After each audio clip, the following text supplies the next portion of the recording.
So in today's video, I want to address two people who, even though today they are really considered evil men, the truth is, without them, these two countries wouldn't be the economic success they are today. This is part one, by the way. First, we have a person who is widely considered the evilest person, but actually comes in a second. Here we have Adolf Hitler, who became dictator of Germany in 1934 and launched the world into World War II. But to understand why, without him, Germany wouldn't be the power it is today, we have to look at Germany's history after the First World War. World War One started in 1914 and ended in 1918. And after the Armistice Day, the nations opened and penned the Treaty of Versailles, which meant Germany had to pay other countries for the money that they didn't really have. They couldn't have an air force, and they had to pay war guild, a form of payment to dead soldiers' families after the war. And to the German people, this was a multi-slap in the face, and they were really bitter about it. But since America was economically good at the time, we agreed to help them pay off all that debt. But then in 1929, the Wall Street market crashed, and Great Depression hit everywhere, hit the entire world. And we Americans actually wanted our money back. We wanted Germany to pay us back. So then, as Germany tried to pay our money back, it fell economically, and employment rates went down to at least 1.5 million. And since Hitler was a German soldier during the First World War, he saw this as an opportunity to make some changes and help the people. In 1919, after the last year of the war, he had joined the German Workers' Party, or Nazi for short, and he used his anger to deliver great and powerful speeches to the people. And ever since the stock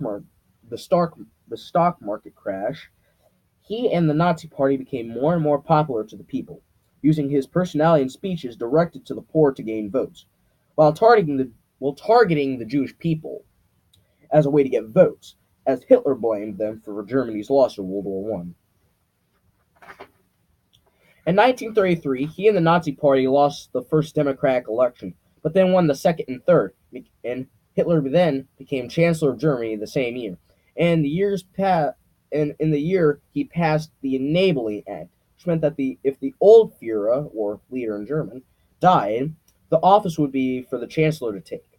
And as Chancellor, Hitler passed more laws to help create money for Germany, feed and clothe the poor, and even house them. And then, in 1934, he had established a great nation by then. So he had established a glorious nation for them, along with the original Führer. But then in 1934, the old Führer died, and Hitler and his Nazi Party took office. Hitler as the new Führer. And he and then in 1934, the old Führer died, so they took office, and he then had his party member, which was Heinrich Himmler, put together a plan to wipe out all the Jews, which, even though today we call the Holocaust, was actually back then called the final solution. And then, when he decided to take over Poland with Stalin, Joseph Stalin, the dictator of Russia, he plays a role in the World War II. And then he tried to invade Russia, but that failed. It became a meme, the Winter War. And after countless mistakes and setbacks during the war, Russia invaded Germany, invade Berlin, the place of it all.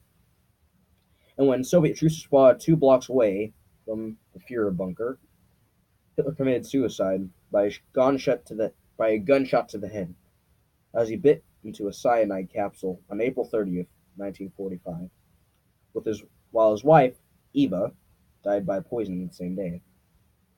The bodies were dropped into a bomb crater, doused with petrol, and set on fire as Soviets continued to shell their location. That's the end of the story. And I made this video not to praise Hitler or make any un-American and be all un-American here, but I want to show without him, Germany not even be here on the map. It would have been completely wiped out. And if he had not done anything, Germany would have had to still pay our money back. Would have had to do all these things. and would have ended up dying economically. Everybody in Germany would have been unemployed. Sad truth, but still, it's true. And sure, he was an evil man. I mean, don't get me wrong. He killed his own party members just to have full control of the German Chancellor House. But he did what he could for his people, the German people, even though he wasn't actually German. Yep, he was Austrian. And he did fight for Germany in World War One, but that was just a mistake on Germany's part, because they should have sent him back to Austria. Anyway, so I hope you liked this video and enjoyed it really well. Hope you learned something, and leave a like and subscribe and share and whatever. See ya!